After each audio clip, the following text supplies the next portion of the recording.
కనుక దేవుడి సన్నిధికి కూడా వచ్చిన మీ అందరికీ కూడా ప్రభు పేరిట వందనాలు. మీ అందరికీ కూడా ఈ 2021 సంవత్సరపు ప్రారంభపు ఆదివారం శుభాకాంక్షలు తెలియజేస్తున్నాం. నూతన సంవత్సరం శుభాకాంక్షలు కాదు, మొట్టమొదటి ఆదివారం శుభాకాంక్షలు. ప్రతి వారము కూడా మానకుండా దేవుడి సన్నిధిలో మీరు గడపాలని, దేవుడితో మీరు ఉండాలని ఆశిస్తూ ఈ శుభాకాంక్షలు తెలియజేస్తూ ఉన్నాను. ఎందుకంటే ఆదివారం వస్తే మనకి పండగ. అదే పండగని దేవుని సన్నిధిలో దేవునితో గడపాలి, మనం చేసుకోవాలి. ఆ పండగని చాలామంది బంధువులతో చేసుకుంటారు, కుటుంబ సభ్యులతో చేసుకుంటారు, స్నేహితులతో చేసుకుంటారు. కానీ మనము ఆత్మ సంబంధమైనటువంటి బిడ్డలముగా సహోదర సహోదరులుగా కలిసి దేవుని సన్నిధిలో చేరి దేవునితో ఆ పండుగని ఆచరించవలసినటువంటి వారమే ఉన్నాం. ఆమేన్. ప్రతిరోజు పండుగే, మరి ముఖ్యంగా ప్రతి ఆదివారం కూడా దేవుని సన్నిధిలో ఆ పండుగలో ఉన్నటువంటి ఆనందాన్ని మనము దేవుని సన్నిధిలో అనుభవిస్తూ దేవుని ఆరాధన చేయవలసిన వారమే ఉన్నాం. ఆమేన్. హల్లెలూయా. స్వయంగా దేవుడు అంతటి వాడి ప్రభువైన యేసుక్రీస్తు వారు తన యొక్క దూత గణముతో కలిసి భూలోకానికి వచ్చేసి దేవుడే మన యొక్క ఆరాధనని, మన ప్రార్థనల్ని, మన స్తుతుల్ని, మన యాచనల్ని స్వీకరించడానికి లోకమంతటా ఆయన సంచారం చేస్తూ ఉంటారు. కనుక ఎవరైతే హృదయపూర్వకంగా ఆయనకి ఆరాధన చేస్తారో, హృదయపూర్వకంగా ఆయన సన్నిధిలో వేడుకుంటారో, హృదయపూర్వకంగా ఆయన ఎవరైతే స్తుతిస్తూ ఉంటారో వారు స్వయంగా ప్రభువు వారి చేత దర్శించబడతారు, స్వయంగా ప్రభువు వారి చేత ఆకర్షించబడతారు, స్వయంగా ప్రభు హస్తము చేత వారు తాకబడతారు. ఆమేన్. హల్లెలూయా. కనుక ప్రభువే మన దగ్గరకు వచ్చి మనం దర్శించడానికి ఆయన విచ్చేస్తున్నటువంటి సమయంలో ప్రభువు పరలోకాన్ని విడిచి భూలోకానికి వస్తుంటే మనమేమో దేవుని మందిరాన్ని విడిచి లోకంలో ఉన్నటువంటి ఇతరమైనటువంటి ఆలోచనల వైపు, ఇతరమైనటువంటి బంధువులు, కుటుంబ సభ్యులు, రక్త సంబంధికులు, ఆయా వ్యక్తులతో సహవాసం చేయడానికి పరుగులెత్తేటువంటి వారముగా అనేక మంది అనేక సందర్భాల్లో కనిపిస్తూ ఉంటారు. అయితే ఈ నూతన సంవత్సరంలోనైనా కనీసము ఆ ఇతరమైనటువంటి ఆలోచనలు విడిచి దేవునితో సహవాసం చేస్తూ దేవునిలో ఉన్నటువంటి ఆనందాన్ని అనుభవించినటువంటి వారముగా మారాలని కోరుకుంటూ ఈ మాటలు మీకు తెలియజేస్తూ ఉన్నా. మనమందరము కూడా ఏ ఒక్క రోజును విడిచిపెట్టక, ఏ ఒక్క ఆదివారాన్ని కూడా విడిచిపెట్టక ప్రతి వారము మనము దేవుని సన్నిధిలో దేవునితో గడుపుదాం, దేవుని యొక్క నామానికి మహిమ చెల్లిద్దాం, దేవునితో సహవాసం చేద్దాం, దేవుని యొక్క దీవెనల్ని సొంతం చేసుకుందాం. ఆమేన్. అటువంటి దీవెనలను ప్రతి కుటుంబం కూడా పొందుకోవాలని ఆశిస్తూ ఉన్నాను. ప్రతి ఒక్కరూ కూడా ఆ దీవెనలను సొంతం చేసుకోవాలని ఆశిస్తూ ఉన్నాను. మంచిది. ఆ దీవెనల్ని పొందుకోవాలని నేను కోరుకోవడం కాదు, మీలో కూడా ఆశ ఉండాలి, మీలో కూడా ఆసక్తి ఉండాలి, మీలో కూడా అటువంటి ఆశయము ఉండాలి. ఆమేన్. అటువంటి ఆశయము, ఆసక్తి, ఆశ కలిగినటువంటి వారి జీవితాల్లో ప్రభువు తన కార్యం జరిగిస్తారు. కనుక ఆయన చేసేటువంటి కార్యాలను సొంతం చేసుకుందాం. ఏ ఒక్కరము కూడా విడిచిపెట్టబడకుండా ఆయనతో సహవాసం చేద్దాం. ఆమేన్. రైట్. మనము గత కొన్ని వారాలుగా బాప్తిస్మము పొందినటువంటి వారు కలిగేటువంటి మేలులు ఏమిటి అనేవి చూస్తూ వస్తున్నాం. 15 మేలు ఇప్పటి వరకు చూస్తూ వచ్చాం. ఈ రోజున 16వ మేలు తెలుసుకుందాం. మరొక 2 బిడ్డలు ఈ రోజున దేవుని యొక్క రాజ్యములో, పరలోకములో, జీవ గ్రంథంలో తమ పేర్లు నమోదు చేసుకోవడానికి దేవుడు కృప చూపించారు. ఈ లోకాన్ని విడిచి సాతాను బంధకాల నుంచి విడుదల పొందుకున్నటువంటి వారై దేవుని యొక్క రాజ్యంలో దేవుని బిడ్డలుగా ముద్రించబడటానికి, ప్రభునామంలో బాప్తిస్మము పొందడానికి దేవుడు కృప చూపించాడు. హల్లెలూయా. 7 బిడ్డలు ప్రభువు యొక్క సన్నిధిలో తమ పేర్లు నమోదు చేయించుకోవడానికి సంసిద్ధులై దేవుని సన్నిధిలో తమ జీవితాలను సమర్పించుకున్నందుకు దేవునికి స్తోత్రము తెలియచేద్దాం. హల్లెలూయా. హల్లెలూయా. హల్లెలూయా. లోకాన్ని విడిచి, పాపాన్ని విడిచి, సాతాన్ని విడిచి ఎందుకు మనం ఇలా బాప్తిస్మం పొందాలి, బాప్తిస్మం పొందడం ద్వారా కలిగేటువంటి మేలులు ఏమిటో మనము అనేక వారాలుగా మనం ధ్యానం చేస్తూ ఉన్నాం. ఈ వారం కూడా మరొక మేలు మనం ధ్యానం చేద్దాం. ఆ మేలు ఏంటి? 16వ మేలు ఏంటి? బాప్తిస్మం పొందినటువంటి వారికి దేవుని సన్నిధిలో దేవుడి ద్వారా కలిగేటువంటి 16వ మేలు ఏమిటి అనేది మనం చూసినట్లయితే, అపోస్తలుడైన పౌలు గలతీయులకు రాసిన పత్రిక అపోస్తలుడైన పౌలు గలతీయులకు రాసిన పత్రిక 3వ అధ్యాయము 26వ వచనం నుంచి 29వ వచనం వరకు. యేసుక్రీస్తునందు మీరందరూ విశ్వాసం వలన దేవుని కుమారులై ఉన్నారు. చదవండి 26 నుంచి 29. క్రీస్తులోనికి బాప్తిస్మం పొందిన మీరందరూ క్రీస్తును ధరించుకొని ఉన్నారు. ఇందులో యూదుడని గ్రీసు దేశస్థుడని లేదు, దాసుడని స్వతంత్రుడని లేదు, పురుషుడని స్త్రీ అని లేదు. యేసుక్రీస్తునందు మీరందరూ ఏకముగా ఉన్నారు. మీరు క్రీస్తు సంబంధులైతే ఆ పక్షమందు అబ్రహాము యొక్క సంతానమై ఉండి వాగ్దాన ప్రకారము వారసులై ఉన్నారు. ఆమేన్. క్రీస్తులోనికి మనం బాప్తిస్మం పొందడం ద్వారా మొట్టమొదటిగా మనం క్రీస్తుని ధరించుకున్నటువంటి వారమై ఉంటాం. ఆమేన్. రెండవదిగా క్రీస్తులోనికి బాప్తిస్మం పొందడం ద్వారా మనము క్రీస్తుకి లేదు దేవునికి వారసులమైనటువంటి వారు. ఆమేన్. హల్లెలూయా. ఈ రోజున నేను చెప్పాలనుకున్నటువంటి విషయం ఏంటంటే, క్రీస్తులోనికి బాప్తిస్మము పొందడం ద్వారా మనకు కలిగేటువంటి 16వ మేలు ఏంటంటే, దేవునికి మనం వారసులమైనటువంటి భాగ్యాన్ని దేవుడు మనకి ఇస్తున్నాడు. హల్లెలూయా. హల్లెలూయా. హల్లెలూయా. ఒక ఇంట్లో మనం పుట్టడం ద్వారా, ఒక తల్లిదండ్రులకి మనం పుట్టడం ద్వారా ఆ తల్లిదండ్రులకి మనం వారసులం అవుతున్నాం. అంటే వారసులం అవుతున్నాం అంటే అర్థం ఏంటి? ఆ తల్లిదండ్రులు ఏదైతే కలిగి ఉన్నారో కలిగి ఉన్నటువంటి దాని అంతటికీ మనం వారసులు, హక్కుదారులు. ఆ తల్లిదండ్రులు కలిగి ఉన్నటువంటి ఆస్తిపాస్తులకి మనం హక్కుదారులు అవుతున్నాము. ఆ తల్లిదండ్రులు కలిగి ఉన్నటువంటి ఐశ్వర్యానికి, సంపదలకి, అన్నిటికీ కూడా మనం హక్కుదారులు అవుతున్నాము. అదే సమయంలో ఆ తల్లిదండ్రులు కలిగి ఉన్నటువంటి అప్పులకు కూడా మనం అప్పులకు కూడా హక్కుదారులు అవుతున్నాం. లేదండి పాస్టర్ గారు, మాకల్లా కావాల్సింది ఆశీర్వాదాలే, ఆస్తులే తప్పించి అప్పులతో మాకు పర్లేదని చెప్పుకున్నంత మాత్రాన మనం పర్లేదని చెప్పుకుంటే కుదరదు. ఆస్తికి హక్కుదారులు ఎట్లా అవుతున్నామో అప్పులకు కూడా హక్కుదారులు అట్లాగే అవుతాం. ఓ తల్లిదండ్రులు పుట్టినటువంటి బిడ్డలు వారు అప్పులు చేసినటువంటి వారు అయితే కొంతమంది అంటారు, నువ్వు నాకు ఏమి ఇచ్చావు అప్పు తప్పించి. వెళ్తా మా బాబు ఇచ్చి వెళ్తా ఒక 2 లక్షలు అప్పు చేసిపోయాడు, అప్పులు కట్టుకోవడం సరిపోతుంది నా జీవితం అంతా అని చెప్పి చెప్పుకుంటారు కొంతమంది అప్పుల్ని వారసత్వంగా ఇస్తే, మరి కొంతమంది ఆస్తుల్ని వారసత్వంగా ఇస్తే, ప్రభువులోనికి బాప్తిస్మం పొందినటువంటి మనకి ప్రభు ఇచ్చేటి వారసత్వం ఏంటంటే దేవునికి వారసులమైనటువంటి భాగ్యాన్ని అనుగ్రహించడం. ఆమేన్. హల్లెలూయా. దేవునికి వారసులమైతే మనకు కలిగేటువంటి మేలు ఏంటయ్యా అంటే, ఈ లోకములో ఉన్నటువంటి సమస్తము దేవుని యొక్క స్వాధీనంలో ఉంది. ఆమేన్. హల్లెలూయా. ఒక తల్లిదండ్రులకి ఈ లోకంలో ఉన్నటువంటి సమస్తము స్వాధీనంలో లేదు. వారు సంపాదించినటువంటి ఆస్తిపాస్తులు కొంతవరకే పరిమితం. వాళ్ళు కొంతవరకే సంపాదించి, వాళ్ళు సంపాదించినటువంటి ఆస్తులని బాగా సంపాదించినటువంటి వాళ్ళైతే ఇన్కమ్ ట్యాక్స్ కట్టాల్సి వస్తుందని చెప్పేసి కొంత బినామీ పేర్లను కూడా రిజిస్ట్రేషన్ చేయించి ఆ బినామీలు పెట్టుకుని వాళ్ళ కింద లేకినట్లుగా వాళ్ళని అనుభవిస్తూ ఉంటారు సహజంగా. కానీ ఈ బైబిల్లో ఉన్నటువంటి దేవునికి బినామీలు అవసరం లేదు. ఆమేన్. హల్లెలూయా. ఆయన కలిగి ఉన్నదంతా అట్టికి ఆయన అధికారి, హక్కుదారుడు. ఆమేన్. బినామీ పేరును పెట్టాము, వాడు మోసం చేస్తారనే భయం అనేది దేవునికి అవసరం లేదు. ఈ లోకంలో ఉన్నటువంటి వారైతే చాలామంది నాయకులైనటువంటి వాళ్ళు ఈ రోజున అనేక మంది ఎంపీలుగా, ఎమ్మెల్యేలుగా చలామణి అవుతున్నటువంటి వారు కూడా ఒకప్పుడు బినామీలుగా, మరొకరికి బినామీలుగా ఉండి ఆస్తులు సంపాదించినటువంటి వారు చాలామంది ఉన్నారు సమాజంలో.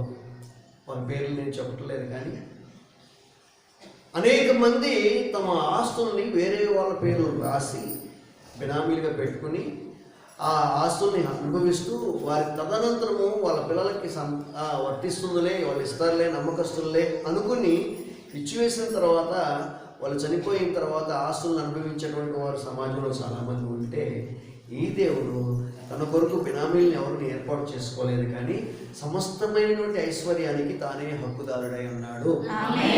1000 కొండల పశువులు ఆయనవే, ఈ సృష్టిలో ఉన్నటువంటి సమస్తం ఆయనదే, భూమి ఆయనదే, ఆకాశం ఆయనదే, ఇందున్నటువంటి సమస్తము కూడా ఆయనదే. ఆమేన్. హల్లెలూయా. హల్లెలూయా. సమస్తము ఆయనదే. సమస్తము ఆయనదే అయినటువంటి చక్రవర్తి యొక్క కుమారులుగాను కుమార్తెలుగాను మనం పిలువబడుతూ ఉన్నాం. ఆమేన్. హల్లెలూయా. ఈ రారాజు సమస్త ప్రపంచాన్ని పరిపాలన చేసినటువంటి రారాజుకి మనం బిడ్డలము.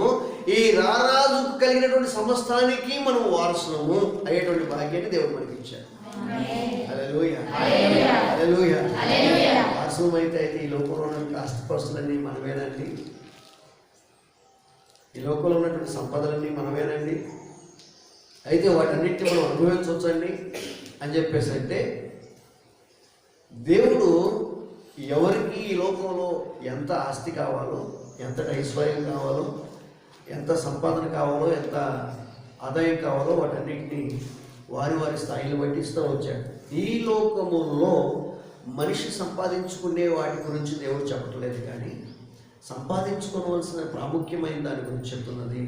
ఈ లోక సంబంధమైన సిరి సంపదల గురించి కాదు, పర సంబంధమైనటువంటి సంపదల గురించి ఆయన మాట్లాడుతున్నాడు. ఆమేన్, హల్లెలూయా. పర సంబంధమైన సంపదలన్నిటికీ కూడా ఆయన మనకి వారసులుగా చేస్తూ ఉన్నాడు. ఆమేన్. పర సంబంధమైనటువంటి వాటన్నిటికీ కూడా మనల్ని వారసులుగా చేస్తున్నాడు. భూలోక సంబంధమైనవన్నీ కూడా ఇక్కడ విడిచిపెట్టి మనం విడిచిపెట్టి వెళ్ళిపోయేటువంటి వాటికి ఈ లోకములో మాత్రమే ఉపయోగమయ్యి ఇంకొక లోకములోనికి వెళ్ళిన తర్వాత పనికిరానటువంటి వాటికి మనం వారసులుగా చేయట్లేదు. ఆయన శాశ్వతుడైనటువంటి దేవుడై ఉన్నాడు. శాశ్వత కాలం ఉండేటువంటి వాటికి ఆయన అధికారి హక్కు కలిగినటువంటి వాడై ఉన్నాడు. వాటికి మనల్ని వారసులుగా చేస్తున్నాడు దేవుడు. ఆమేన్, హల్లెలూయా, హల్లెలూయా. కనుక మీరు క్రీస్తు సంబంధులైతే ఆ పక్షమందు అబ్రహాము యొక్క సంతానమై ఉండి వాగ్దాన ప్రకారము వారసులై ఉన్నారు. అది ఆ కాలంలో ఉన్నటువంటి యోధా జనాంగంతో అపోస్తలుడైన పౌలు చెప్తున్నటువంటి మాట ఈ రోజున పరిశుద్ధాత్మ దేవుడు మనకి చెప్తున్నటువంటి మాట. ఇది యూదులకు మాత్రమే చెప్పబడినటువంటి మాట అండి, మనకు కాదు అని చెప్పేసి ఒకవేళ అనుకుంటే, ఇక్కడ చెప్తున్నటువంటి మాట ఏంటంటే, క్రీస్తు సంబంధులు ఎవరైతే ఉన్నారో వారందరూ కూడా దేవునికి వారసులై ఉన్నారు. ఆమేన్. ఇంకా వివరణిస్తున్నాడు అపోస్తలుడైన పౌలు, కొంతమంది ఇది యూదులకు మాత్రమే చెప్పబడినటువంటి మాట అండి, మనకు కాదని చెప్పేటువంటి వారు ఉంటారని ముందుగానే ఎరిగినటువంటి వాడే పరిశుద్ధాత్మ దేవుని ద్వారా ప్రేరేపించబడి ముందుగానే చెప్తున్న మాట ఏంటంటే, ఇందులో యూదుడని, గ్రీసు దేశస్థుడని, దాసుడని, స్వతంత్రుడని లేదు, పురుషుడని, స్త్రీ అని లేదు, యేసు క్రీస్తునందు మీరందరూ కూడా ఏకంగా ఉన్నారు. ఆమేన్. ఈ మతానికి సంబంధించినటువంటి వాడు ఆ మతానికి సంబంధించిన వాడు, ఈ గోత్రానికి ఆ గోత్రానికి, ఆ దేశానికి ఈ దేశానికి, ఈ జాతికి ఆ జాతికి సంబంధించినటువంటి వ్యక్తులని చెప్పేసి మీరు విభేదాలు కలిగిస్తారేమో, కానీ ఆ విభేదాలు కలిగించవద్దు. యూదుడైనప్పటికీ, అన్యుడైనప్పటికీ, ఎవరికి సంబంధించినటువంటి వాడైనప్పటికీ, ఏ దేశానికి సంబంధించినటువంటి వాడు అయినప్పటికీ వారందరూ కూడా క్రీస్తులో ఉంటే, క్రీస్తునందు బాప్తిస్మం తీసుకుంటే వారందరూ కూడా ఎవరంటే క్రీస్తుకి చెందినటువంటి వారు, వారందరూ దేవునికి వారసులు. ఆమేన్, హల్లెలూయా. దాన్ని కొంచెం వివరణ చెప్తూ ఉన్నాడు. గలతీ పత్రిక 3వ అధ్యాయము, గలతీ పత్రిక 4వ అధ్యాయము 7వ వచనం. కాబట్టి నీకు దాసుడవు కావు, కుమారుడవే. కుమారుడవైతే దేవుని ద్వారా వారసుడువు. ఆమేన్. చాలా మంది నేను పాపం నుంచి విడుదల పొందాను, నా పాపాలు ఒప్పుకున్నాను, ప్రభు నా పాపాన్ని క్షమించాడు, నాకు విడుదల ఇచ్చాడు, బాప్తిసం తీసుకున్నాను, అయితే ఎక్కడి నుంచి నేను పాపిని కాను, పరిశుద్ధుని అని చెప్పేసి కొంతకాలం అనుకుని తర్వాత కాలంలో సాతాను వర్షంలో కూర్తూ ఉంటాడు, నువ్వు పాపం, నువ్వు పాపివి, నువ్వు పాపివి, నువ్వు పాపివి. సాతాను మాత్రమే కాదు, మనతో ఉన్నటువంటి వారు కూడా చెప్తూ ఉంటారు, నువ్వు పరిశుద్ధుడువా, బాప్తిసం తీసుకుంటే పరిశుద్ధుడు అయిపోతావా, దేవుడి బిడ్డ అయిపోతావా, నువ్వు పాపం కాదా, పలానప్పుడు పలానా తప్పు చేయలేదా, పలానప్పుడు పలానా పాపం చేయలేదా, పలానప్పుడు పలానా స్థితిలో నువ్వు లేవా అని చెప్పేసి గతకాలపు స్థితిగతుల్ని జ్ఞాపకం చేసుకుంటూ నువ్వు పాపివి, నువ్వు పాపివి, నువ్వు దొంగవు, నువ్వు వ్యభిచారివి, నువ్వు మోసగాడువు, నువ్వు లంచగొండువు, నువ్వు ఫలానా ఫలానా ఫలానా ఫలానా అని చెప్పేసి గతకాలపు వాటిని ఎత్తి చూపిస్తూ మన మీద నేరారోపణ చేయడానికి ప్రయత్నం చేస్తారు ఈ లోకంలో ఉన్నటువంటి వారు, అపవాది కూడా. అయితే ఇక్కడ చెప్తున్నటువంటి మాట ఏంటంటే, ఇంతకుముందు మనం రోమపత్రికలో కూడా చదువుకున్నాం కదా, మన గతకాలం ఈ బాప్తిస్మ కార్యక్రమానికి ముందు క్రీస్తులోనికి బాప్తిస్మం తీసుకుంటున్నటువంటి మనము క్రీస్తుతో పాటుగా ఆయన చనిపోయి సమాధి చేయబడినట్లుగా మనము కూడా క్రీస్తుల్లో చనిపోయినటువంటి మనము మన గతకాలపు పాపాలన్నీ కూడా సమాధి చేయబడినాయి. ఆమేన్. చూడండి మరొకసారి రోమపత్రిక 6వ అధ్యాయము, రోమీయులకు రాసిన పత్రిక 6వ అధ్యాయము 3వ వచనం. క్రీస్తు యేసులోనికి బాప్తిసం పొందిన మనందరము ఆయన మరణంలోనికి బాప్తిసం పొందితమని మీరు ఎరుగురా? కాబట్టి తండ్రి మహిమ వలన క్రీస్తు మృతుల నుండి ఎలాగో లేపబడినో అలాగే మనము నూతన జీవం పొందిన వారమై నడుచుకున్నట్లు మనం బాప్తిసం వలన మరణంలో పాలు పొందుటకే ఆయనతో కూడా పాతిపెట్టబడింది. 6వ వచనం. ఏమనగా మనం ఇక పాపములకు దాసులము కాకుండాటకు పాప శరీరం నిరర్ధకమగునట్లు మన ప్రాచీన స్వభావమును ఆయనతో కూడా సిలువ వేయబడిన ఎరుగుదము. 8వ వచనం. మనము క్రీస్తుతో కూడా చనిపోయిన యెడల మృతుల్లో నుండి లేచిన క్రీస్తు ఇకను చనిపోడని మరణమునకు ఇకను ఆయన మీద ప్రభుత్వం లేదని ఎరిగి ఆయనతో కూడా జీవించుదుమని నమ్ముచున్నాము. ఆమేన్. హల్లెలూయా. హల్లెలూయా. ఈ వచనాల యొక్క వివరణ అంతా మనం ధ్యానం చేయాలంటే చాలా టైం పడుతుంది. కానీ ఒక్క మాటలో చెప్పాలంటే క్రీస్తులోనికి బాప్తిస్మం పొందినటువంటి మనము ఆ రోజునే యేసు ప్రభు వారు శిలువ మీద మరణించి సమాధి చేయబడినప్పుడే మన పాపాలన్నీ కూడా ఆయనతో పాటు సమాధి చేయబడినాయి. ఆమేన్. ఇది వాస్తవం. మరి ఆ రోజునే మన పాపాలన్నీ సమాధి చేయబడితే ఈ రోజున ఎందుకని మనం ఇంకా బాప్తిస్మం పొందాలి, ఈ రోజున ఎందుకని మనం ఇంకా పాపులుగానే పిలువబడుతున్నాము అని చెప్పేసి అంటే, ఈ రోజున కోవాక్సిన్ కరోనాకి వ్యాక్సిన్ను మన భారత్లో కూడా వేయటానికి సిద్ధపరుస్తూ ఉన్నారు. ఇప్పటికే కొన్ని దేశాల్లో వ్యాక్సిన్స్ని సిద్ధపరిచి వేస్తూ ఉన్నారు. అనేక మంది వ్యాక్సిన్ వేయించుకోవడానికి తమ పేర్లు నమోదు చేయించుకుంటూ ఉన్నారు. మాకు ఈ కరోనా రాకుండా ఉండాలని చెప్పేసి, తర్వాత సంగతి ఏమైతే అయిందని చెప్పేసి పేర్లు నమోదు చేయించుకుని వ్యాక్సిన్ వేయించుకోవడానికి ఇష్టపడుతున్నారు. చెప్పేటువంటి మాట, ప్రభుత్వం చెప్పేటువంటి మాట ఏంటంటే, ఈ వ్యాక్సిన్ వేయించుకున్నటువంటి వారి మీద కరోనా కాస్తంత ఏలుబడి చేయకుండా, వారికి ప్రాణాపాయ పరిస్థితి రాకుండా వారు తప్పించబడతారు అనేటువంటి మాట. కనుక అందరికీ ఇప్పుడు వ్యాక్సిన్ వేయించుకున్నటువంటి వారికి కరోనా వస్తుందో రాదో నాకు తెలియదు, కానీ వాస్తవానికి ఆలోచన ఏంటంటే వ్యాక్సిన్ వేయించుకున్నటువంటి వారికి కరోనా రాకుండా ఉంటుందని. ఓకే, కరోనా వ్యాక్సిన్ వేయించుకున్నటువంటి వారికి నిజానికి ఆ కరోనా నియంత్రించబడుతుందో లేదో ఇంకా మనకు తెలియదు వాస్తవానికి, కానీ నమ్మకం ఏంటంటే రాకుండా ఉంటుంది అని. ఇప్పుడు వ్యాక్సిన్ వేయించుకున్నటువంటి వారికే రాకుండా ఉంటుందా, వ్యాక్సిన్ వేయించుకున్నటువంటి వారికి కూడా రాకుండా ఉంటుందా? లోకరీత్యా మన సంగతి పక్కన పెట్టి లోకరీత్యా సరే, కరోనా గురించి మనకి ఇంకా పూర్తిగా తెలియదు కనుక దాని గురించి అర్థం కావట్లేదు. ఒకప్పుడు మలేరియా వచ్చింది అంటే దానికి చనిపోయేవాడు. మలేరియా, కలరా ఈ వ్యాధులు వచ్చినాయి అంటే చనిపోయేవాడు. దానికి విరుగుడు లేదు. కలరా వచ్చి చాలామంది ప్రాణాలు పోగొట్టుకున్నటువంటి కాలం ఒకప్పుడు. మలేరియా వస్తే చాలామంది ప్రాణాలు పోగొట్టుకున్నటువంటి కాలం ఒకప్పుడు. కానీ ఇప్పుడు మలేరియాకి వ్యాక్సిన్ కనిపెట్టబడిన తర్వాత, ఇంజెక్షన్స్ కనిపెట్టబడిన, మెడిసిన్ కనిపెట్టబడిన తర్వాత ఇప్పుడు మలేరియా వస్తే ఎవరు భయపడతారు? అప్పుడు మలేరియా వస్తే చచ్చిపోయేవాళ్ళు, అందరూ భయపడేవాళ్ళు. అమ్మో మలేరియా వచ్చిందని. ఇప్పుడు భయపడాల. ఓకే, ఆ సంగతి పక్కన పెడితే ఇప్పుడు మలేరియా వచ్చింది కనుక నేను భయపడను. ఆల్రెడీ వ్యాక్సిన్ కనిపెట్టబడింది, మెడిసిన్ కనిపెట్టబడింది, నేను భయపడను. ఇక నేను ఆ మెడిసిన్ వేసుకొని అవసరం లేదని కూర్చుంటారా? మలేరియా వస్తే ఆల్రెడీ కనిపెట్టబడింది, ఉపయోగించబడుతూ ఉంది, అనేక మంది వేసుకుని దాని నుంచి విడుదల పొందుకున్నారు. కనుక ఇక మనం వేసుకోవసలా, ఆ వ్యాక్సిన్ తీసుకోవసరం లేదని చెప్పేసి కూర్చుంటే మలేరియా నుంచి బయటపడతామా? బయటపడాలంటే ఏం చేయాలి? మెడిసిన్ వాడాలి. మెడిసిన్ వాడితేనే దాని నుంచి బయటకు వస్తాం.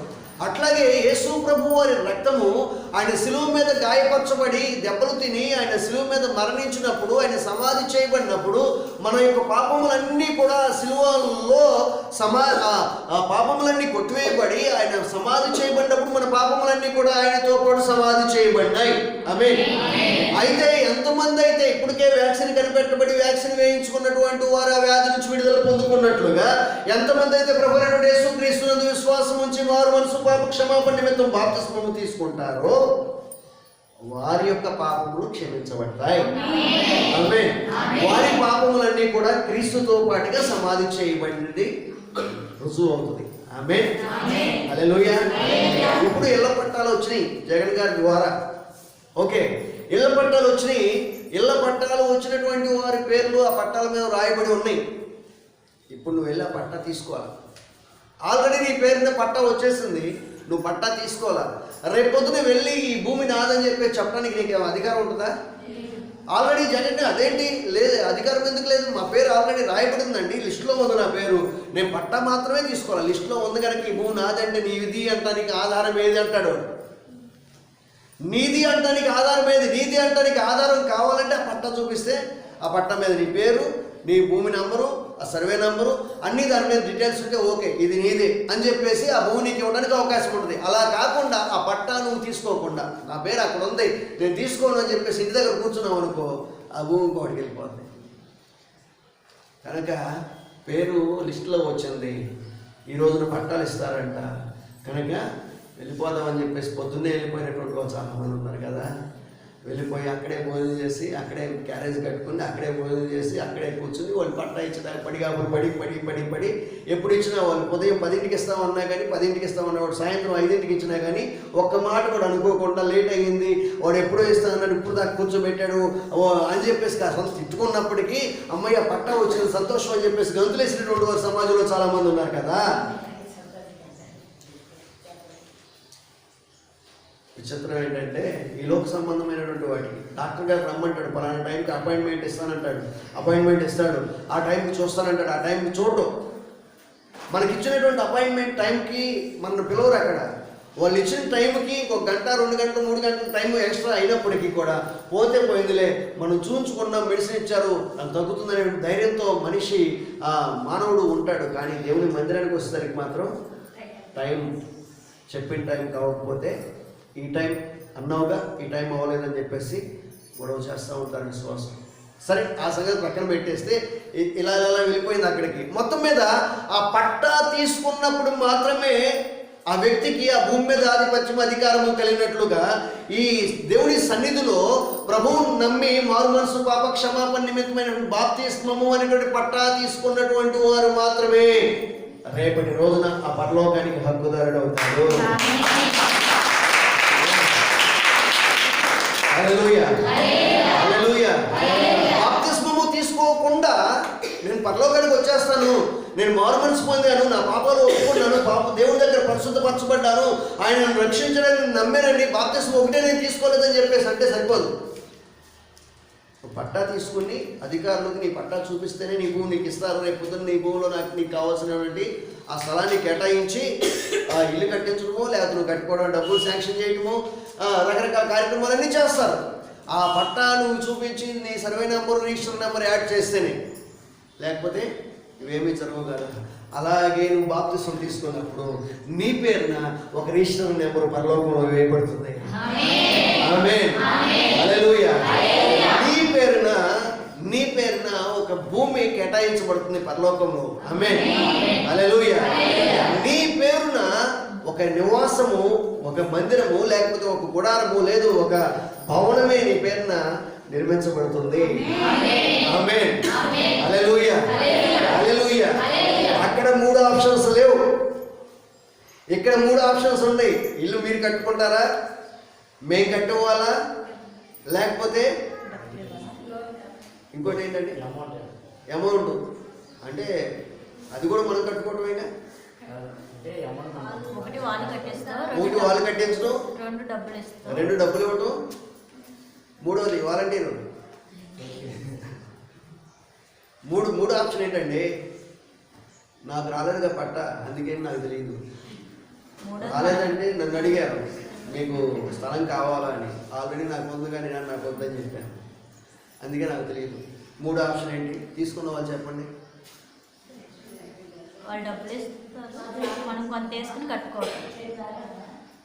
సరే, మొత్తం మీద 3 ఆప్షన్స్ ఉన్నాయి. మీకు ఎవరికి తెలియదు అన్నారు, ఆన్లైన్లోకి వెళ్తుంది, మీకు ఇల్లు క్యాన్సిల్ అయిపోతే ఏం చేస్తారు? వాలంటీర్ గారు 3 ఆప్షన్లు ఏంటి? లోన్ ఇస్తారు ఫస్ట్ స్టార్ట్. ఒకటి లోన్ ఇస్తారు, 2 కట్టిమంటే ఇస్తారు. 2 కట్టే అమౌంట్ ఇస్తారు. కట్టించమంటే వాళ్ళు హౌస్ కట్టిస్తారు. ఓకే, కట్టించమంటే వాళ్ళు హౌస్ కట్టిస్తారు. ఓన్లీ 3 ఆప్షన్లు వచ్చేసింది. ఇల్లు శాంక్షన్ అయిపోయింది. భూలోకంలో 3 ఆప్షన్లు ఇక్కడ జగన్ గారు ప్రవేశపెడితే అక్కడ ఏ ఆప్షన్ లేదు, ఒకటే ఆప్షన్. ఆ ఆప్షన్ ఏంటంటే మీ పేరున భూమి కేటాయించి మీ పేరున సుందరమైనటువంటి భవనాన్ని నిర్మించి మిమ్మల్ని ఆ ఇంట్లోకి తీసుకెళ్లి దానిలో కూర్చొని పెట్టారు. నేను ఖచ్చితంగా చెప్తున్నాను, ఈ రోజున ఈ వాయిస్ బయటకు వెళ్తున్నప్పటికీ ధైర్యంగా చెప్తున్నాను, ఈ లోకంలో ఎవరు కట్టించేటువంటి ఇల్లు అయినప్పటికీ కూడా వాటిలో డొల్లతనం అనేది తప్పనిసరిగా ఉంటుంది. నిక్కచ్చిగా భవనాలు కట్టించడం, నిక్కచ్చిగా పనులు చేసేటువంటి నాయకుడు ఈ లోకంలో ఎవరు లేరు. ఇది బహిరంగ రహస్యం. ఇది ఎవరైనప్పటికీ కూడా నిక్కచ్చిగా ఖచ్చితముగా అన్ని పాడులు వేసి ఖచ్చితమైన నిర్మాణం చేస్తే వాడికి లాభం ఉండదు. వారి తింటాకి ఏముంటుంది, ఇంక ఎక్స్ట్రా చేతి పెట్టుబడి పెట్టాలి. కనుక ఖచ్చితంగా వారు నిర్మించడం అనేది సాధ్యము కాదు. ఎంతో కొంత వాళ్ళు తీసుకుని వారి కమిషను, వారికి లాభము, వారి పనులన్నీ చూసుకుని ఎంతో కొంత తీసుకుని ఒక 100 రూపాయలు లేకపోతే 1 లక్ష రూపాయలు ప్రభుత్వం ఇస్తే అందులో ఒక 60-70 వేల రూపాయలు పనిచేసి 30,000 రూపాయలు, కనీసం 30,000 రూపాయలు తిని నిర్మించడం జరుగుతుంది. అలా తినకుండా పని జరగడం అనేది సాధ్యం కాదు. బహిరంగంగా చెప్తున్నాను. ఓకే, అయితే ఓకే, దాని సంగతి ఎందుకు చెప్తున్నానంటే ఇక్కడ జీవ గ్రంథములో పేర్లు రాయబడినటువంటి వారు లిస్టులు ఎవరైతే ఉన్నారో వారి పేరు నిర్మించబడుతున్నటువంటి భవనం ఏదైతే ఉందో అక్కడ కమిషన్ కక్కుర్తి పడి అక్కడ డొల్లతనంగా నిర్మాణాలు మాత్రం జరగవు. అక్కడ నిర్మించబడినటువంటి భవనం మాత్రము శాశ్వత కాలం ఉండేటువంటి భవనము, శ్రేష్టమైనటువంటి భవనము, అందమైనటువంటి భవనము. ఆ భవనంలో అడుగుపెట్టినటువంటి వాడు నిత్యము సుఖ సంతోషాలతో జీవిస్తూ ఉంటాడు. హల్లెలూయా, హల్లెలూయా, హల్లెలూయా. జగన్ గారు బైబిల్లో ఉన్నటువంటి విషయాలనే పాటిస్తూ ఉన్నారు. ఆమేన్, ఆమేన్, ఆమేన్. పేరు నమోదు చేసుకున్నటువంటి వారికి పట్టాలు ఇవ్వబడుతున్నాయి. పట్టాలు తీసుకున్నటువంటి వారికి ఇల్లు నిర్మించబడబోతూ ఉన్నాయి. బాప్తిస్మము తీసుకున్నటువంటి వారి పేర్లు పరలోకములో జీవ గ్రంథమందు నమోదు చేయబడతా ఉన్నాయి. నమోదు చేయబడినటువంటి వారి పేర్లు భేద పరలోకములో మీ కొరకు భూములు కేటాయించబడుతున్నాయి. అదే మాట ప్రభువైనటువంటి యేసుక్రీస్తు వారు చెప్పారు. యోహాను సువార్త 14వ అధ్యాయంలో 1వ వచనం దగ్గర నుంచి మనం చూసినట్లయితే ఇదే విషయాన్ని యేసు ప్రభు వారు చెప్పారు. ఏమని చెప్పారు? మీ హృదయమును కలవరపడనివ్వండి, దేవుని యందు విశ్వాసం ఉంచుచున్నారు, నా యందును విశ్వాసం ఉంచుడి. నా తండ్రి ఇంట అనేక నివాసములు కలవు, లేని యెడల మీతో చెప్పుదును. మీకు స్థలము సిద్ధపరచ వెళ్ళుచున్నాను.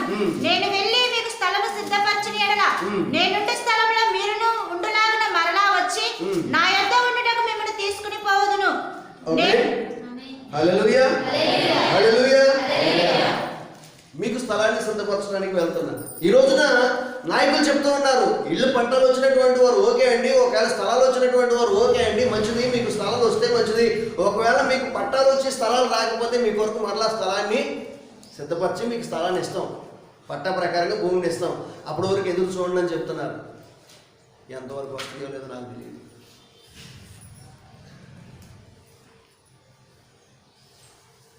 అందరికీ రావచ్చు, కొంతమందికి రావచ్చు, రాకుండా కూడా ఉండొచ్చు. ఇది చెప్పలేము. కానీ యేసు ప్రభు బైబిల్లో చెప్పినటువంటి ప్రతి విషయం కూడా నెరవేరుతుంది. ఆమేన్, హల్లెలూయా.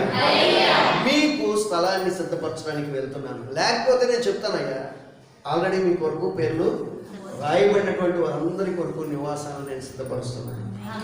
సిద్ధపరచడం అయిపోయిన తర్వాత నాతో పాటు మిమ్మల్ని కూడా ఉండటం కొరకు మిమ్మల్ని తీసుకుని వెళ్తాను. ఆమేన్. తీసుకువెళ్ళటానికి వచ్చినప్పుడు మిమ్మల్ని ఎవరి పేర్లైతే రాయించుకున్నారో, ఎవరి పేర్లైతే నమోదు చేయబడియో వారందరినీ నాతో పాటు కలిసి తీసుకుని వెళ్ళి అక్కడ నివాసాల్లో ఉంచుతాను. ఆమేన్, హల్లెలూయా, హల్లెలూయా. ఈ భాగ్యం ఎక్కడ దక్కుతుందండి? ఏమండి, ఈ లోకంలో సెంటు బావు, సెంటున్నర స్థలం కోసం అది వచ్చి రాక తిప్పలు పడి వచ్చిన తర్వాత మనకి పూర్తిగా మన చేతికి వచ్చి మన స్వాధీనం అయ్యే వరకు కూడా కంగారే కదా. ఈ కంగారు పడేటువంటి ఆ స్థితి జీవ గ్రంథమందు పేర్లు రాయబడినటువంటి వారికి ఉండదు. ఆమేన్. హల్లెలూయా. ఈ లోకంలో మనం పడుతున్నటువంటి కంగారు జీవ గ్రంథంలో పేర్లు రాయబడినటువంటి వారికి ఉండదు. ఎందుకంటే ఈయన చెప్పినటువంటి మాట తప్పేటువంటి వాడు కాదు. ఆమేన్. ఒక్కసారి జీవ గ్రంథంలో పేరు రాయబడిన తర్వాత మనంతటి మనం తుడిచిపెట్టుకుంటే తప్పించేటువంటి పరిస్థితుల్లో ఆ పేరు తుడిచివేయబడటం సాధ్యం కాదు. ఆ పేరుని ఎవరు తుడిచిపెట్టలేరు. చప్పట్లు కొట్టుకుందాం. హల్లెలూయా. హల్లెలూయా. మన పేరుని ఎవరు తుడిచిపెట్టలేదు. మన పేరులో ఉన్నటువంటి స్థలాన్ని ఇంకొకరు తీసుకుని కబ్జా చేసేటువంటి అవకాశం కూడా అక్కడ లేదు. అందుకని మీ పేర్లు పరలోకంలో జీవగ్రంథంలో రాయించుకోవడానికి ప్రయత్నం చేయండి. ఆమేన్. హల్లెలూయా. అక్కడ ఆ పేర్లు రాయబడినటువంటి వారందరూ కూడా క్రీస్తుతో వారసులవుతారు. ఆయనతో పాటు కలిసి నివాసం చేస్తారు. ఈ భాగ్యం ఎవరికి దక్కుతుందంటే క్రీస్తు నందు బాప్తిస్మం పొందినటువంటి వారికి. ఆమేన్. హల్లెలూయా. హల్లెలూయా. ఇలా వర్ణించుకుంటూ వెళ్తే చాలా విషయాలు వస్తూ ఉన్నాయి. రైట్, ఇక మనకి సమయం లేదు కనుక మనకు వచనంలోకి వెళ్ళిపోదాం. రోమా పత్రిక 8వ అధ్యాయం 17వ వచనం. ఏదైనగా మరలా భయపడుటకు మీరు దాస్యపు ఆత్మను పొందలేదు కానీ దత్తపుత్రాత్మను పొందితిరి. ఆ ఆత్మ కలిగిన వారిమై మనము అబ్బా తండ్రి అని మొరపెట్టుచున్నాము. మనము దేవుని పిల్లలమని ఆత్మ తానే మన ఆత్మతో కూడా సాక్ష్యం ఇచ్చుచున్నాడు. మనము పిల్లలమైతే వారసులము, అనగా దేవుని వారసులము. క్రీస్తుతో కూడా మహిమ పొందుటకు ఆయనతో శ్రమపడిన యెడల క్రీస్తు తోడి వారసులము. ఆమేన్. హల్లెలూయా. హల్లెలూయా. హల్లెలూయా.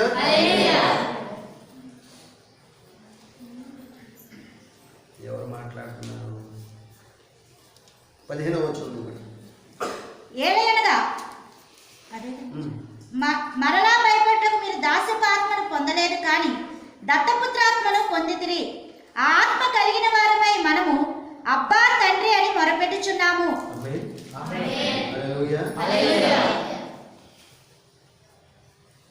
పట్టాలు వచ్చిన తర్వాత కూడా భూమి మనకు వస్తుందో లేదో అని చెప్పేసి భయపడటం సహజం.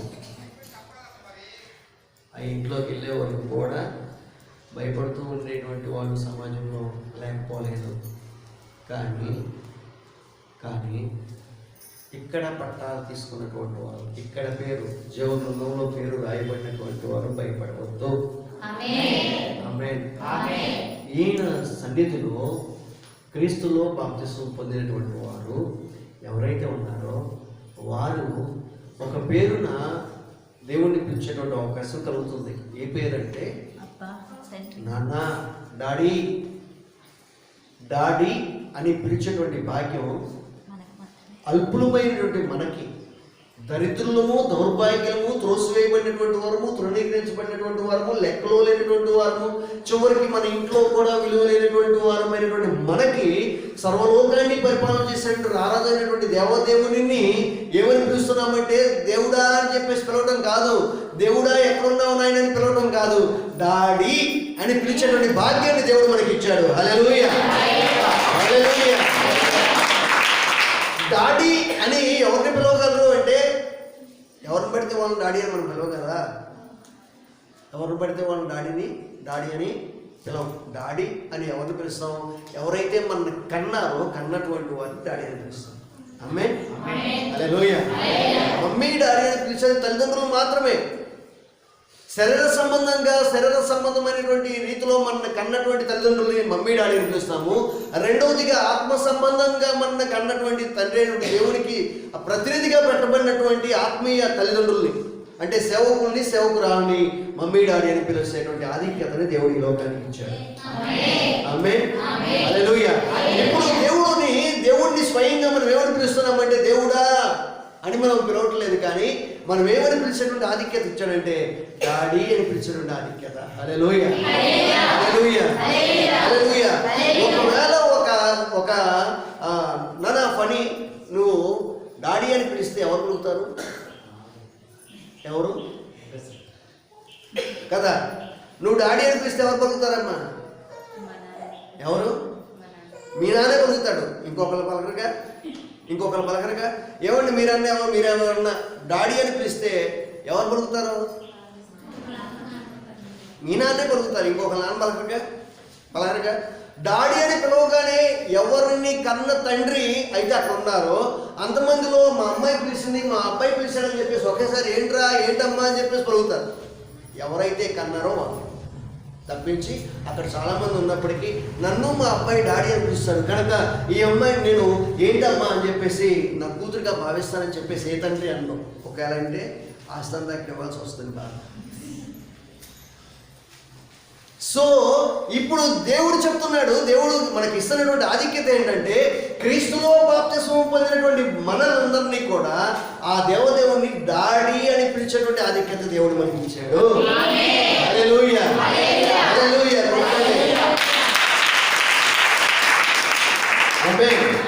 హల్లెలూయా. ఒకప్పుడు మనము దాస్యపాత్మ పొందినటువంటి వారు, పాపానికి, సాతానికి, దుష్టుడికి, అపవాదికి బానిసమైనటువంటి వారు. దాసులం మనం, బానిసలం. ఇప్పుడు దాస్యపు ఆత్మను పొందల, ఆ దాస్యపు సంఖ్యల నుంచి విడుదల పొందినటువంటి వారమై, తెంపబడినటువంటి వారమై, ఆ సంఖ్యలను తుత్తినీలుగా చేసి క్రీస్తు రక్తం ద్వారా వాటన్నిటిని కూడా పారద్రోలి విడుదల పొందినటువంటి వారమై, స్వతంత్రులమై ఇప్పుడు క్రీస్తు యొక్క సొంత పుత్రులముగాను పుత్రికలుగా మార్చబడినటువంటి వారమయ్యాం. ఆమేన్, హల్లెలూయా. మార్చబడినటువంటి వారమయ్యాం కనుక ఇక మనము దాసులము కాదు, మరి ఎవరము? స్వతంత్రులము, కుమారులము, కుమార్తె. ఆమేన్. నువ్వు కుమారుడు కుమార్తెవు అయినట్లయితే ఎవరు అని చెప్తున్నాడు? వారసుడువు, వారసురాలువు. ఆమేన్, హల్లెలూయా. క్రీస్తుకు నేను కుమార్తెను అన్నటువంటి వారందరూ మాత్రమే చేయి పైకెత్తి దేవుని స్తుతించండి. హల్లెలూయా. అందరూ చెప్తున్నారేంటి? అందరూ ఇక్కడ బాప్తిసం పొందాలి. మీరెందుకు చెప్పారు? త్వరలో అవుతానంటే కుదరదు.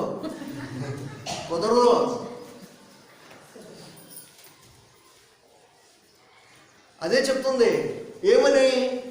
ఎవరైతే డాడీ అని పిలిచారో వాళ్ళకి సంబంధించినటువంటి వాళ్ళే పలుకుతారు, తప్పించుకోవాలి. పలకరు. నేను త్వరలో అవుతానండి కుమార్తెను అవుతానంటే కుదరదు. నేను త్వరలో కుమారుడిని అవుతానంటే కుదరదు. ఎవరైతే అయ్యారో వాళ్ళే పలుకుతారు, వాళ్ళకి పిలవడానికి అధికారం ఉంటుంది.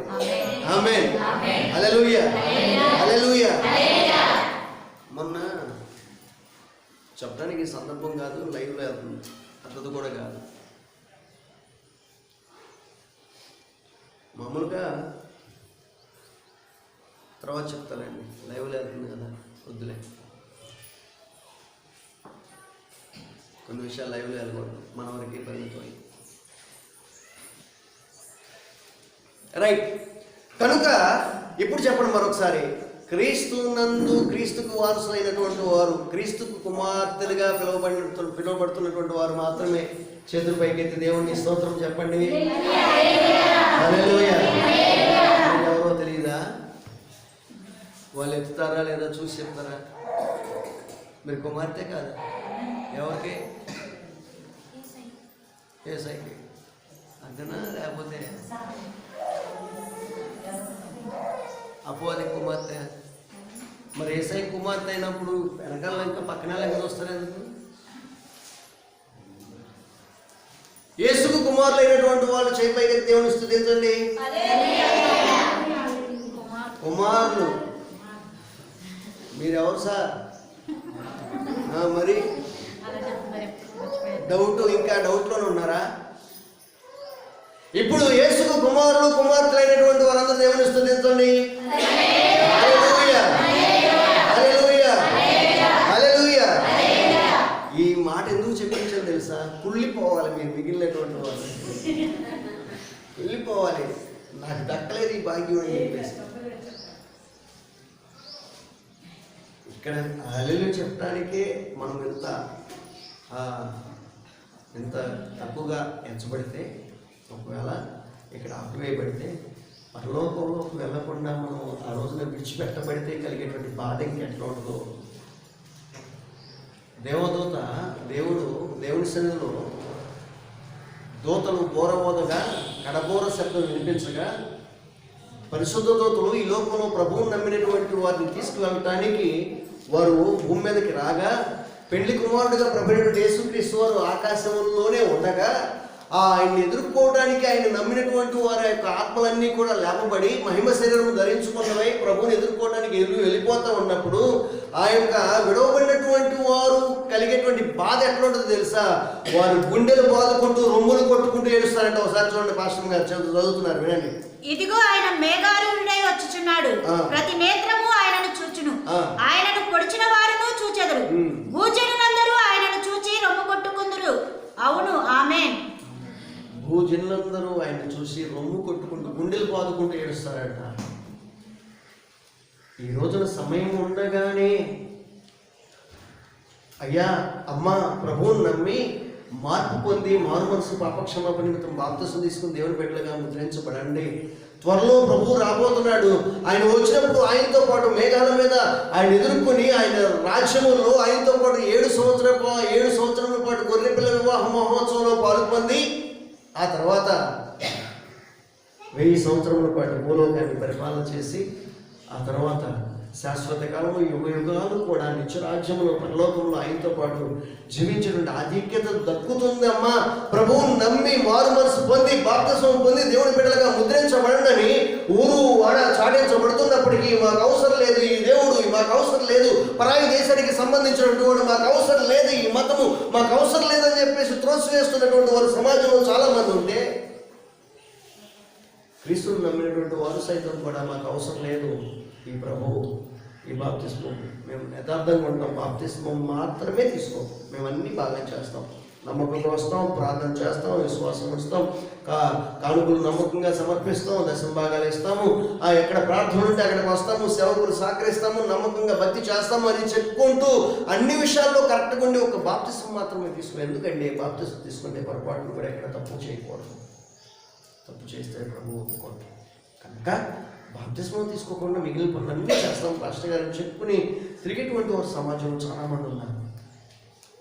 నేను చెప్తున్నాను, ఎన్ని మంచి పనులు చేసినా ఒక బాప్తిస్మం తీసుకోకుండా ఉంటే ఆ దూతలు వచ్చినప్పుడు కడబోర శబ్దం వినిపించినప్పుడు విడిచిపెట్టబడినటువంటి వారిని మాత్రం విడిచిపెట్టబడినప్పుడు అంట గుండెలు బాదుకోవటం మొదలవుతుందంట.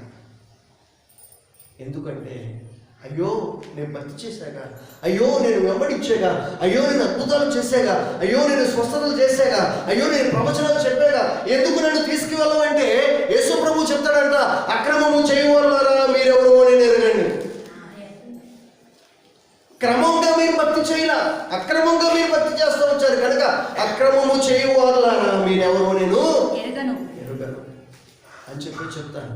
కనుక క్రైస్తవులై ఉండి కూడా క్రీస్తుని నమ్మి కూడా బాప్తిస్మం తీసుకోనటువంటి వారు, బాప్తిస్మము తీసుకుని కూడా క్రీస్తుకు నమ్మకంగా జీవించినటువంటి వారు సైతం కూడా విడిచిపెట్టబడతారు. ఈ లోకంలో క్రీస్తుని తృణీకరించి ఎదిరించినటువంటి వారు కూడా విడిచిపెట్టబడతారు. వీరందరూ కూడా ఎత్తబెడుతున్నటువంటి ఆ మహిమ సంఘాన్ని చూసి గుండెలు బాదుకుంటూ రొమ్ములు కొట్టుకుంటూ అయ్యో మమ్మల్ని కూడా తీసుకురండి ప్రభు అంటూ రోధిస్తూ కింద పడి దొరుకుతారంట. ఎంత దొరికినప్పటికీ వారు విడిచిపెట్టబడినటువంటి వారు ఉంటారు. నువ్వు విడిచిపెట్టబడి దొరికేటువంటి పరిస్థితుల్లో ఉంటావా? లేదా ఇప్పటికే నేను ప్రభువుని రక్షకుని అంగీకరించాను, ఇక నేను విడిచిపెట్టబడే పరిస్థితుల్లో ఉన్నాను, నేను నమ్మి బాప్తిసం పొందుతాను, మారు మనసు పాపక్షమాపణ నిమిత్తమని ప్రభువుకి సమర్పించుకునే వ్యక్తిగా ఉంటాను. బాప్తిసం పొందినటువంటి వారు క్రీస్తుకి వారసులు అవుతారు. వారసులు అయితే సమస్త లోకానికి అధిపతులు అవుతారు. ఆమేన్. హల్లెలూయా. హల్లెలూయా. నువ్వు ఎలా ఉండాలనుకుంటున్నావు? క్రీస్తుకు వారసుడు ఉండాలనుకుంటున్నావా?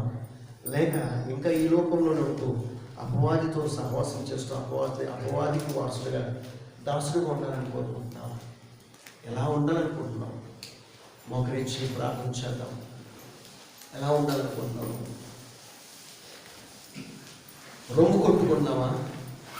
రొమ్ములు కొట్టుకుంటూ గుండెలు బాదుకుంటూ ప్రభు నన్ను కూడా తీసుకువెళ్ళిన ఆయన, నన్ను కూడా తీసుకువెళ్ళి ప్రభు అంటూ వేడుకునేటువంటి వారు, ఆ చివరి టైంలో వేడుకునేటువంటి వారం ఉందామా? ఒకవేళ అట్లా వేడుకుంటున్నట్లయితే మనం ఏమాత్రము కూడా కనికరించబడము. ఎందుకంటే సమయం ఉండగానే, కాలం ఉండగానే, అవకాశం ఉండగానే మారు మనసు పొంది పాపక్షమాపణ నిమిత్తం బాప్తిస్మం పొందండి. ఇట్టి గొప్ప రక్షణ నిర్లక్ష్యము చేసినట్లయితే ఎలాగో తప్పించుకుందాము అని చెప్తున్నటువంటి బోధ మాటల వల్లే మనం విడిచిపెట్టబడకుండా ఎత్తబడేటువంటి సంఘముగా ఉండటం కొరకు ఇప్పుడే నీ జీవితాన్ని ప్రభువుకు సమర్పించుకుంటావా? ప్రభువుకు సమర్పించుకుని ప్రభు బిడ్డగా ముద్రించబడతావా? ప్రభు రాజ్యానికి వారసులు అవుతావా? వారసులు అయితే క్రీస్తుతో పాటు యుగయుగాలు రాజ్యం పరిపాలన చేయడానికి హక్కుదారుడు అవుతావు. క్రీస్తుకు సంబంధించిన ప్రతిదానికి హక్కుదారుడు అవుతావు. క్రీస్తుకు చెందిన ప్రతిదానికి హక్కుదారుడు అవుతావు. క్రీస్తు ఏమి కలిగి ఉన్నాడో వాడన్నిటికీ నువ్వు కూడా హక్కుదారుడు అవుతావు. క్రీస్తు ఏమి కలిగి ఉన్నాడో అవన్నీ నువ్వు కూడా అనుభవిస్తావు. క్రీస్తుతో సమానమైనటువంటి అధికారం ఈ లోకంలో ముఖ్యమంత్రి అయినటువంటి వ్యక్తి, గత కాలంలో ముఖ్యమంత్రి అయినటువంటి చంద్రబాబు నాయుడు గారు తన కుమారుడికి ముఖ్యమంత్రి పదవిని కట్టబెట్టలేడు. తాను ముఖ్యమంత్రి అయితే తన కుమారుడికి ముఖ్యమంత్రి పదవిని కట్టబెట్టలేడు. ఇప్పుడు ప్రస్తుతం ముఖ్యమంత్రిగా ఉన్నటువంటి జగన్మోహన్ రెడ్డి గారు తన కుమార్తెలకి ముఖ్యమంత్రులుగా పిలవడానికి అర్హులు కారు. కానీ క్రీస్తు నందు బాప్తిస్మం పొందిన మనం మాత్రము క్రీస్తుతో వారసులమంట, క్రీస్తు బిడ్డలమంట, క్రీస్తుతో పాటు యుగయుగాలను పరిపాలన చేసిన భాగ్యాన్ని స్వతంత్రించుకునేటువంటి ఆధిక్యత దేవుడు మనకి ఇస్తున్నాడు. ఈ లోకంలో ఏ నాయకుడికి, ఏ అధికారికి, ఏ శక్తికి లేనటువంటి ఆధిక్యత క్రీస్తు బిడ్డలమైన మనకు దొరుకుతుంది. కనుక క్రీస్తు నందు బాప్తిస్మం పొందినటువంటి వారు రక్షించబడతారు. రక్షించబడినటువంటి వారి బాప్తిస్మం పొందుతారు. బాప్తిస్మం పొందినటువంటి వారు యుగయుగాలు ప్రభుత్వ రాజ్యం చేస్తారు. ఎంతమందికి ఇంకాను ఆ రాజ్యంలో పాలు పొందే భాగ్యం కావాలి, క్రీస్తుకి వారసులు అవ్వాలి అని కోరిక నాకును ఉంది. ఈ లోకంలో దేనికి వారసుడమైనప్పటికీ నా తండ్రికి ఆస్తికి వారసుడినైతే నా తండ్రి యొక్క అప్పులు కూడా వారసుడు అవుతాను అనేటువంటి సంగతి నాకు ఎరిగినటువంటి వారిని ఈ లోకంలో బాధను అనుభవిస్తున్నాం. మనం క్రీస్తు అప్పు చేసినటువంటి వాడు కాదండి. అక్కడ క్రీస్తుకు వారసులైనటువంటి వారు ఎవరు కూడా అప్పుల పాలవరండి. క్రీస్తుకు వారసులైనటువంటి వారు ఎవరు కూడా వేదనల పాలవరండి. క్రీస్తుకు వారసులైనటువంటి వారు ఎవరు కూడా సమస్యల్లో చిక్కుకోరండి. క్రీస్తుకు వారసులైనటువంటి వారు ఎవరు కూడా ఆ రాజ్యములో నిత్యము సుఖ సంతోషాలు అనుభవించకుండా బాధని దుఃఖాన్ని అనుభవించే వారు ఎవరు లేరండి. క్రీస్తుకు వారసులైనటువంటి వారు నిత్యము సుఖ సంతోషాలతో హ్యాపీగా జీవనాన్ని కొనసాగించేటువంటి వారిగా ఉంటారండి. క్రీస్తుకు వారసులైనటువంటి ఆధిక్యత అత్యంత శ్రేష్టమైన ఆధిక్యత. ఈ సృష్టిలో ఇహపరములందు ఎవరు కూడా ఇవ్వనటువంటి ఆధిక్యత. ఆ ఆధిక్యతను సొంతం చేసుకోవడానికి ఇప్పుడే ఇంకా నువ్వు బాప్తిస్మం పొందకుండా ఉన్నటువంటి వారులారా మేము ఈ జీవితాలను సమర్పిస్తూ ప్రభువుకి వేడుకుంటారా? నాకు నువ్వు ప్రభువు కావాలి, నా జీవితాన్ని ప్రభువుకి సమర్పిస్తాను, నేను ప్రభువుతో కలిసి నివాసం చేయాలనుకుంటున్నాను, నాకు ఆయన రాజ్యం కావాలి, ఆయనతో వారసత్వం హక్కు కావాలి, ఆ భాగ్యం పొందుకోవటానికి నా జీవితాన్ని నేను సమర్పిస్తున్నాను అంటున్నటువంటి వారు ఎవరైనా బాప్తిస్మం పొందినటువంటి వారి నుంచి మీ చేయి పైకి చూపిస్తే ఈ రోజున ఆ ఆధిక్యతను ఇవ్వడానికి ప్రభు సిద్ధంగా ఉన్నాడు.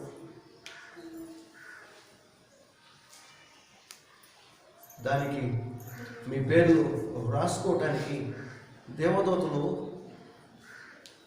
మీ పేర్లు రాసుకుని ప్రభువు దగ్గర సమర్పిస్తారు. మిమ్మల్ని అందుకొరకు సిద్ధపరుస్తాను. దేవుడు మిమ్మల్ని దీవించుగాక, ప్రభువు మిమ్మల్ని రక్షించుగాక, దుష్టుడు మిమ్మల్ని దోచుకొనకుండుగాక, దురాత్మ బంధకాలన్నీ యేసు నామములో తెంచివేయబడుగాక, మీ మీద ఏలుబడి చేస్తున్న ప్రతి కట్లు తెగిపోనుగాక, బానిసత్వపు సంఖ్యల నుంచి విడుదల పొందుకొందురుగాక, యేసు నామములో అతి త్వరలో మీరందరూ కూడా ప్రభు బిడ్డలుగా ముద్రించబడుదురుగాక. విశ్వాసము ద్వారా ప్రభు బిడ్డలుగా ముద్రించబడ్డారు. బాప్తిస్మము ద్వారా ప్రభువుకి దత్తపుత్రులుగా పుత్రికలుగా మార్చబడుదురుగాక ప్రకటిస్తున్నారు. యేసయ్య మీ బిడ్డలు ఎంతమంది అయితే మీకు సమర్పించారు అయ్యా, వారందరూ కూడా మీ రాజ్యానికి హక్కుదారులుగా చేయమని కోరుతున్నాను. ఏ ఒక్కరు విడిచిపెట్టబడటానికి వీల్లేదు ప్రభు. మీరు వాగ్దానం చేశారు ప్రభు. సంఘంలో ఉన్న ప్రతి ఒక్కరు కూడా అయ్యా, ఊహ తెలిసిన ప్రతి ఒక్కరు కూడా, ఊహ తెలిసిన వారు మొదలుకు చిన్న బిడ్డలు మొదలుకుని వృద్ధుల వరకు కూడా సంఘమంతా కూడా బాప్తిస్మం పొందినటువంటి వారే మీ రాజ్యంలోకి తీసుకుని వెళ్తారని అయ్యా, ఈ సంఘంలో చేర్చబడిన ప్రతి ఒక్కరిని కూడా మీ రాజ్యంలోకి హక్కుదారులు చేస్తారని వాగ్దానం చేసినటువంటి ఆ వాగ్దానం ఏదైతే ఉందో ఆ వాగ్దానం వీరి జీవితంలో నెరవేర్పు కలిగించమని కోరుతున్నామయ్యా. ఇంకా మీ బిడ్డలుగా ముద్రించబడినటువంటి వారు ఎవరైతే ఉన్నారో వారందరినీ మీ సాక్షులుగా త్వరగా సిద్ధపరచమని కోరుతున్నాం. అందుకు వ్యతిరేకంగా జీవింపు చేస్తున్న ప్రతి ఆత్మని కూడా యేసునామములో లైవ్ చేస్తూ వాటి క్రియలన్నీ యేసునామములో వ్యర్థము చేస్తూ ఈ రోజున ఎంతమంది అయితే ఇప్పటికే మీ యొక్క రాజ్యంలో పేరు నమోదు చేసుకున్నారో వారందరూ కొరకు స్థలాలు సిద్ధపరుస్తున్నందుకు మీకు స్తోత్రములు తెలియజేస్తూ మేమందరం ఓ రోజున మీతో పాటు కలిసి యుగాలు జీవించబోతున్నందుకు మీతో పాటు మేము కూడా వారసత్వ హక్కు కలిగినటువంటి వారమై యుగాలు మీతో పాటు సహవాసం చేయబోయేటువంటి భాగ్యాన్ని మాకు కల్పించినందుకు కృతజ్ఞతలు తెలియజేస్తాం.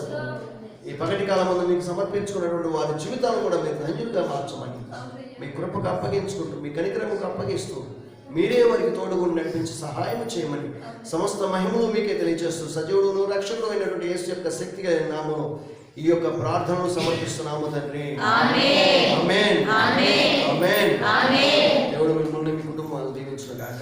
ఆమేన్. ఓకే.